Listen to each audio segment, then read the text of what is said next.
Well, here we are. And I do pray that there will be some that will be touched by the Lord today, but this is basically an answer to those who have decided to use the internet and Google and your tube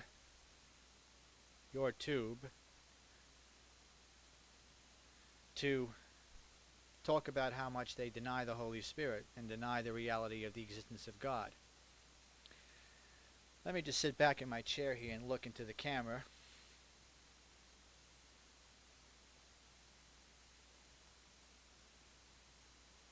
And say, you must be joking. Because you're either joking or you're a good liar. And there's no other way to say it.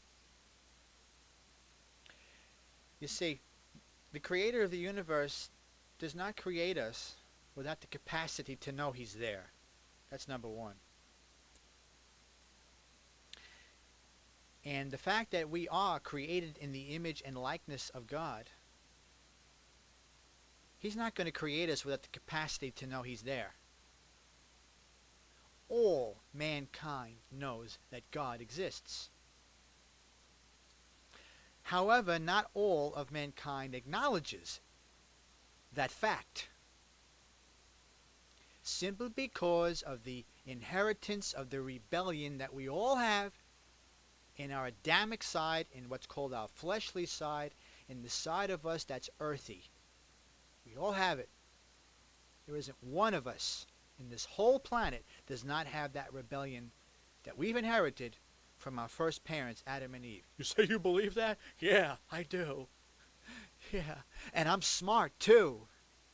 And I say that for the smart asses in our age who are basically know-nothings and have camped on this side of atheism or agnosticism or skepticism and have decided to pitch their tent there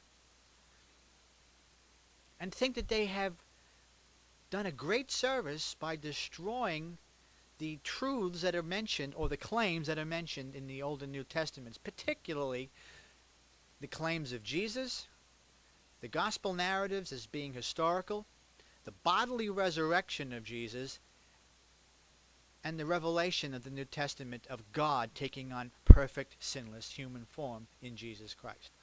All of these things are denied by many people all over the world, more so than those who believe it. And that's exactly the way Jesus said it was going to be. Straight is the gate, narrow is the way that leads to life, few there be that find it. However, broad is the way, and wide is the gate that leads to destruction. Many enter into that way. That's the easy road. That's the cop-out that most of this world and most of you live in. You have chosen to cop out by buying the lie, applying that lie to yourself, and say, I choose to believe it. And I make it truth, which is the insanity of our age. The one who said, I am the truth, is called the liar by most people. And those who are the biggest frauds and liars in the world say, we have and know what the truth is. And when someone comes along like myself, and there's many other people like myself, I'm 49 years old, I'll be 50 in May, I was born May 31st, 1957. I've been around the block many times. And I'm not stupid. But I also realize that only God can make himself real to somebody. Only Jesus can be Jesus to somebody. You know, I can't make him real, and any more than an atheist can disprove the existence of God. But I know this. Jesus said, nobody comes to me unless the Father who sent me draws him.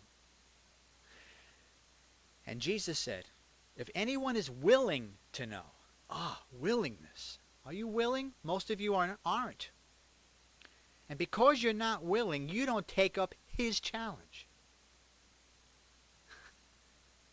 And you think that you can go on the internet and say all these flowery statements of denial of the Holy Spirit and think that you really know something, when you haven't even begun to understand the first primary challenge of Jesus to everyone who will hear. If anyone is willing to do God's will, he will know of this teaching, whether it is of God or whether I speak out of my own head, my own authority. I have never found a more honest and simple approach to checking out the claims of an individual other than that. Yeah, you got a lot of Messiah figures throughout this world. You had, in the 1970s, I remember the New York Times article, and this really happened. Go back to the New York Times and ask for their archives. I don't really remember what year, 77, 78, said the Christ is now here. This Lord Maitreya was going to speak to the whole world by mental telepathy and usher in the new age for the Christ consciousness in everybody. Christ consciousness. There is no Christ consciousness in anybody except by the one Christ who said, I stand at the door of your heart and I'm knocking. If anyone opens that door, I will come in to him and sup with him and he with me. That means he's not there to begin with. And if he's not there to begin with, baby, there ain't no Christ consciousness in anybody. You had Sung Myung Moon in the Unification Church. A lot of you don't even know any of this stuff. And you think, you're so smart, parading your atheism and agnosticism and skepticism in front of everybody in the whole world. Sung Myung Moon claimed to be the second coming of Jesus Christ, if you know anything about religious history in this country. How about Jim Jones in Guyana? Some of you who remember that. And when he stood on the Bible and he said to the people around him who were following him, the problem is, you're reading the Bible, you're not listening to me. And as I think about it, a lot of you who deny the Holy Spirit has basically said that. The problem is, you're reading the Bible, but you should be listening to me, who deny the Holy Spirit. La-di-da. More recently, we had, it was 1994, in Waco, Texas. The wacko from Waco, as he was called. He claimed to be Jesus Christ, David Koresh. And look at the end of his life. And all the followers, when Janet Reno, the Attorney General, went in, played Buddhist music in a Waco compound when she was totally against all religious influence, but it was okay for her to take the Buddhist music and play that to get him out in Waco. Then you had, how about Hail Bop? Remember Hail Bop? A few years ago?